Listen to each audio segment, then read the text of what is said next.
गंगा तरंग रमणीय जटाकलापम गौरी निरंतर विभूषित वाम भागम नारायण प्रियमनंग मदापहारम वाराणसीपुरपतिम भज विश्वनाथम। अर्थात जिनकी जटाएं गंगा जी की लहरों से सुंदर प्रतीत होती हैं, जिनका वाम भाग सदा पार्वती जी से सुशोभित रहता है, जो नारायण के प्रिय और कामदेव के मद का नाश करने वाले हैं, उन काशीपति विश्वनाथ को भज यानी कि प्रणाम कर। सावन का पावन महीना है और अपनी श्रद्धा एवं भक्ति को साकार करने का एक महत्वपूर्ण अवसर है सावन का महीना। इस महीने में भोले बाबा की पूजा और अर्चना का विशेष महत्व हो जाता है। सावन के महीने में हम अपने चैनल में 12 ज्योतिर्लिंगों की कथा का वर्णन कर रहे हैं, तो इसी क्रम में आज हमारी विश्वेश्वर ज्योतिर्लिंग की कथा है, जो कि इस प्रकार से है। विश्वेश्वर ज्योतिर्लिंग उत्तर प्रदेश के वाराणसी जनपद के काशी नगर में अवस्थित हैं। कहा जाता है कि काशी तीनों लोकों में न्यारी नगरी है, जो भगवान शिव के त्रिशूल पर विराजती है। इसे आनंदवन, आनंद कानन, अभिमुक्त क्षेत्र तथा काशी आदि अनेक नामों से विभूषित किया जाता है। काशी साक्षात सर्व तीर्थमयी, सर्व संताप हरणी तथा मुक्तिदायिनी नगरी है। निराकार महेश्वर ही यहाँ भोलेनाथ श्री विश्वनाथ के रूप में साक्षात अवस्थित हैं। इस काशी क्षेत्र में स्थित श्री दशाश्वमेध, श्री लोलार्क और श्री बिंदु माधव, श्री केशव और श्री मणिकर्णिका, ये 5 प्रमुख तीर्थ हैं, जिनके कारण इसे अभिमुक्त क्षेत्र कहा जाता है। काशी के उत्तर में ओंकार खंड, दक्षिण में केदार खंड और मध्य में विश्वेश्वर खंड है। विश्वेश्वर खंड में ही बाबा विश्वनाथ का प्रसिद्ध मंदिर है। श्री विश्वनाथ मंदिर को मुगल बादशाह औरंगजेब ने नष्ट करके उस स्थान पर मस्जिद बनवा दी थी, जो आज भी विद्यमान है। इस मस्जिद के परिसर को ही ज्ञानवापी कहा जाता है। प्राचीन शिवलिंग आज भी ज्ञानवापी कहा जाता है। आगे चलकर भगवान शिव की परम भक्ति महारानी अहिल्याबाई ने ज्ञानवापी से कुछ हटकर श्री विश्वनाथ के एक सुंदर मंदिर का निर्माण कराया था।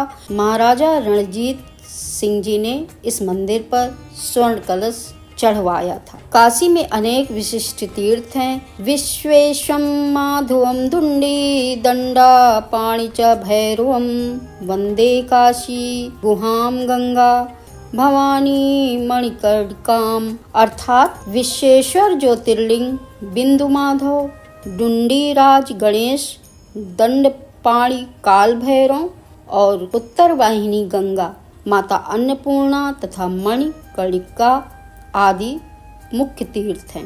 ऐसा माना जाता है काशी क्षेत्र में मरने वाले किसी भी प्राणी को निश्चित ही मुक्ति प्राप्त होती है। जब कोई मर रहा होता है, उस समय भगवान श्री विश्वनाथ उसके कानों में तारक मंत्र का उपदेश करते हैं, जिससे वह आवागमन के चक्कर से छूट जाता है, अर्थात इस संसार से मुक्त हो जाता है।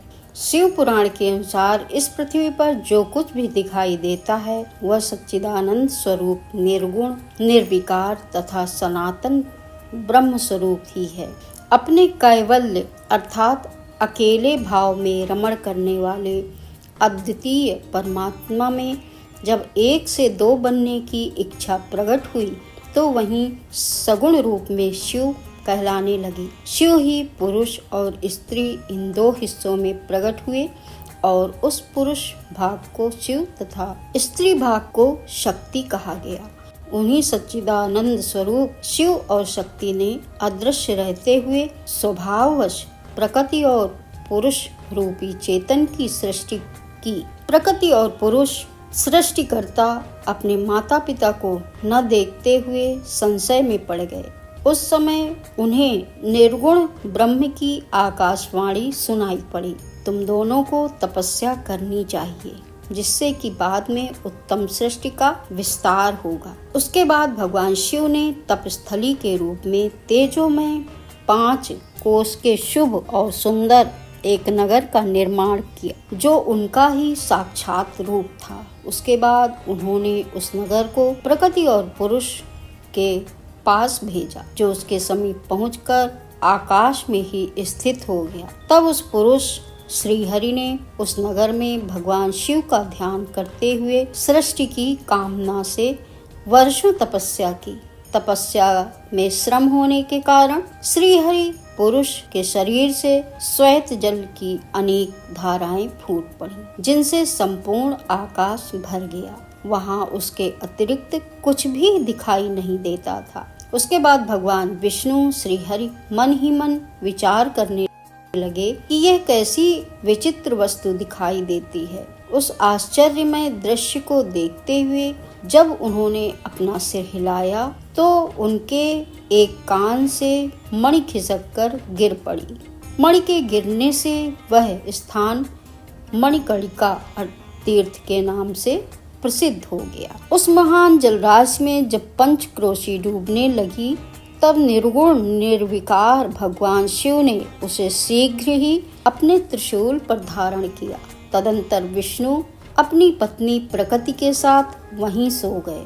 उनकी नाभि से एक कमल प्रकट हुआ, जिसे ब्रह्मा जी की उत्पत्ति हुई। कमल से ब्रह्मा जी की उत्पत्ति में भी निराकार शिव का निर्देश ही कारण था। इसके बाद ब्रह्मा जी ने शिव के आदेश से विलक्षण सृष्टि की रचना प्रारंभ कर दी। ब्रह्मा जी ने ब्रह्मांड का विस्तार विभाजन 14 भुवनों में किया, जबकि ब्रह्मांड का क्षेत्रफल 50 करोड़ योजन बताया गया। भगवान शिव ने विचार किया कि ब्रह्मांड के अंतर्गत कर्मपाश कर्म बंधन में फंसे प्राणी मुझे कैसे प्राप्त हो सकेंगे।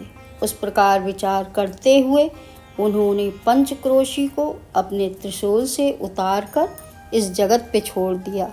काशी में स्वयं परमेश्वर ने ही अविमुक्त लिंग की स्थापना की, इसलिए उन्हें अपने अंशभूत हर को यह निर्देश दिया कि तुम्हें उस क्षेत्र का कभी भी त्याग नहीं करना चाहिए। यह पंचक्रोशी लोक का कल्याण करने वाली है, कर्म बंधनों को नष्ट करने वाली, ज्ञान प्रकाश करने वाली तथा प्राणियों के लिए मोक्षदायिनी है। यद्यपि ऐसा बताया गया कि ब्रह्मा जी का एक दिन पूरा हो जाने पर इस जगत का प्रलय हो जाता है, फिर भी अविमुक्त काशी क्षेत्र का नाश नहीं होता, क्योंकि उसे भगवान परमेश्वर शिव अपने त्रिशूल पर उठा लेते हैं। ब्रह्मा जी की जब नई सृष्टि प्रारंभ करते हैं, उस समय भगवान शिव काशी को पुनः भूतल पर स्थापित कर देते हैं। कर्मों का कर्षण करने के कारण ही उस क्षेत्र का नाम काशी है, जहाँ अविमुक्तेश्वर लिंग हमेशा विराजमान है। संसार में जिसको कहीं गति नहीं मिलती, उसे वाराणसी में गति मिलती है। महापुण्यमयी पंचक्रोशी करोड़ों हत्याओं के दुष्फल का विनाश करने वाली है। भगवान शंकर की यह प्रिय नगरी समान रूप से भोग और मोक्ष को प्रदान करती है। कालाग्नि रुद्र के नाम से विख्यात कैलाशपति शिव अंदर से सतोगुणी तथा बाहर से तमोगुणी कहलाते हैं। यद्यपि वे निर्गुण हैं, किंतु जब वह सगुण रूप में प्रकट होते हैं तो वो शिव कहलाते हैं। रुद्र ने पुनः पुनः प्रणाम करके निर्गुण शिव से कहा, विश्वनाथ महेश्वर, निसंदेह मैं आपका ही हूँ। मुझ आत्मज पर आप कृपा कीजिए। मैं आपसे प्रार्थना करता हूँ, आप लोक कल्याण के लिए की कामना से जीवों का उद्धार करने के लिए यहीं विराजमान हो जाइए। इस प्रकार स्वयं अविमुक्त क्षेत्र ने भी शंकर जी से प्रार्थना की। उसने कहा, देवाधिदेव महादेव, वास्तव में आप ही तीनों लोक के स्वामी और ब्रह्मा तथा विष्णु आदि के द्वारा पूजनीय हैं। आप काशीपुरी को अपनी राजधानी के रूप में स्वीकार करें। मैं यहाँ स्थिर भाव से बैठा हूँ, सदा आपका ध्यान करता रहूँगा। सदाशिव आप उमा सहित यहाँ सदा विराजमान रहें और अपने भक्तों का कार्य सिद्ध करते हुए समस्त जीवों के संसार सागर से पार करें। इस अंदर से सतोगुणी तथा बाहर से तमोगुणी कहलाते। यद्यपि वे निर्गुण हैं, किंतु जब वह सगुण रूप में प्रकट होते हैं तो वो शिव कहलाते हैं। रुद्र ने पुनः पुनः प्रणाम करके निर्गुण शिव से कहा, विश्वनाथ महेश्वर, निसंदेह मैं आपका ही हूँ। मुझ आत्मज पर आप कृपा कीजिए।